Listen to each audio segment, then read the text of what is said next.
tell me again, because you have to say that on YouTube show. You never know. Yeah, that was sexual harassment. You know what? A friend of mine, Sean Atwood, is a nutter, true crime kind of guy. So different sort of YouTube, but he's become a good friend, and he's nuts. And he went to my wedding recently. And there's a photo of me and him, just like, you know, and it looks like we've married each other. And obviously, I mean, most people, the one or two on his channel, he's put the photo up, and there's people going like, "What, you've turned gay? I'm not following this channel anymore." Really? Yeah, that's what's out there. Yeah. Oh, I'll be losing you loads of viewers then. Yeah. Well, that's his channel. My channel does not have homophobes on it. His channel's, you know, he's when you're in the yes. It's a different, he's mad. Different demographic. Different demographic. I hope. Don't be homophobic. What is, and this is a new word for me, apotemnophilia? Oh, well, I have talked about that a lot, so I won't say too much about it. But it's one of the reasons I got involved in the whole subject was I was asked to make a show when I was at Horizon, or to contribute to making a show by filming. This is 24 years ago, and I didn't really know much about trans stuff then. I would then work with April Ashley, who was a big, the trans model and everything. So I've spent time with trans people. But I didn't know much then, and I had to go and film a guy in Germany called Hans, funnily enough, who was wanting to have his leg chopped off. And there's a whole bunch of people, apotemnophiles, who fantasize about having one or more of their limbs removed. Some of them are turned on by amputees. Some of them are turned on by the idea of themselves being amputees and mixy-matchy.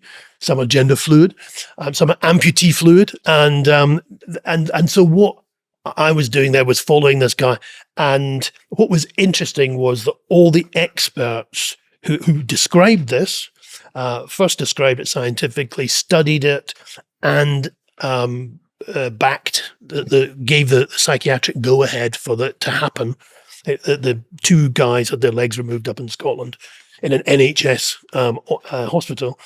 They were all in the transsexual world. They were all gender identity specialists. They were all gender identity experts.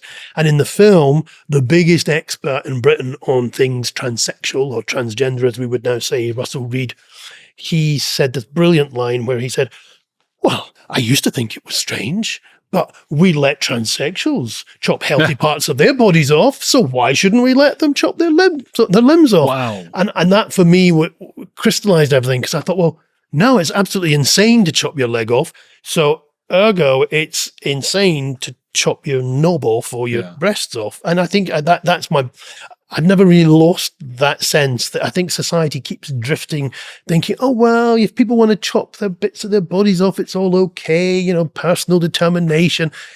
You can't, if you encourage and validate people chopping bits of their limbs off and give it a sort of halo of social justice, liberation, you will really screw with children's minds. And that I think is inevitable. I've got, Richie Herron I'm interviewing tomorrow. Oh, great. Richie's fabulous. And he talks about waking up literally the moment he woke up from surgery, firstly being pushed into it by doctors, zealous doctors, and then waking up and then immediately regretting it. Yeah. Immediately looking down between his legs and go, what the hell have I just done? And how have the adults in the room here not just allowed it, but pushed me into it? Yep. Christ almighty. No, do you think some of the just dysphoria, I know that we can't know everything about psychology and everything. Do you think some of this dysphoria might be related to that urge to get rid of a leg or an arm? Yeah, I think you were talking about the exorcism stuff. There's the really great piece in Tom Holland's book, The Historian, not the actor, about Christianity, Dominion, which talks about how in every generation, well, not every generation, but in periods of history, because of Christian thinking, we've always looked for the ultimate victims. It was the slaves, it was the lepers, in the civil rights movement. It's this idea in Christianity, you will lift the weakest will become the strong. And so there is a constant thing. And I think when you run out of people to lift up, you eventually get to trans people. But there is this Christian, the whole thing about the broken body of Christ, the sacred body of Christ, hanging in there's something, I think these ideas don't immediately disappear once you get rid of Christianity. They're still floating around. And I think that idea that trans people that their suffering is redeeming them and the pain they go through makes them heroes. It's all derived from our Christian background, I think.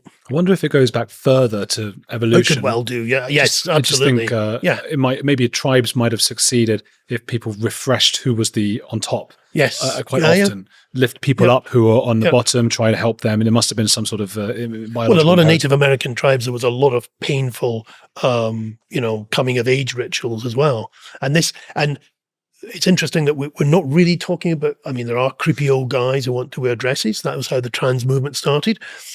But now it's all about adolescence. Young women. Young women, but young boys. But adolescence has always been the period where children becoming adults, going through rituals, going through pain, going through suffering, proving themselves. Mm-hmm. And so, it's not that much of a surprise that actually all these ideas are circling around adolescents who are going through, puberty is a difficult time at the best of times. And so what we've replaced is the normal adaptation and pain and emotional turmoil of puberty with this medicalized technological version of it, where we say we'll stop your normal puberty, but now you'll go through a trans version of it. Very bizarre. Yeah, and you're right. Of course, Richie Herron's one of them. The boys as well. A lot of boys. Yeah. A lot of boys are gay or autistic. Yeah. A lot of girls, not necessarily. Yeah. What almost blew my mind because it was so obvious, and I hadn't noticed it. Mia Hughes. She's great. Yeah. Yeah, and she said, if you're wondering whether it's just a social contagion for young girls in particular, tell me, where are the older women who are saying, God, I wish there was an open society so I could have transitioned? You don't see them. No. I never heard of that. Yeah. Never heard of a 50-year-old woman going, God, I wish I'd transitioned when I was younger. Yeah. And it's interesting that there were older women who transitioned. Jack Halberstam, who was Judith Halberstam, is a big trans activist. But it's really interesting when you hear from them, they are so much more nuanced about the whole process compared to the guys who sort of like, oh my God, I feel like wonderful now. I'm a woman.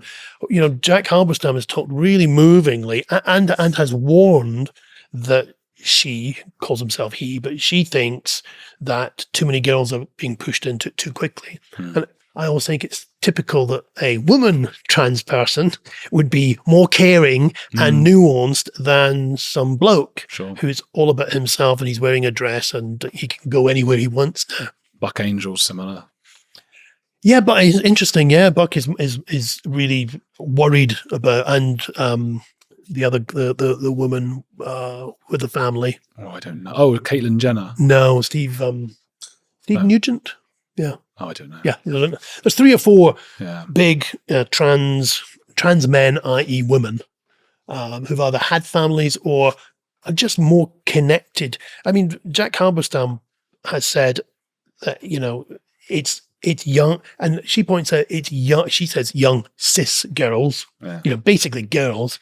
Yeah. Young cis girls go through so much, and the levels of suicidality in young normal girls is as high as any other group.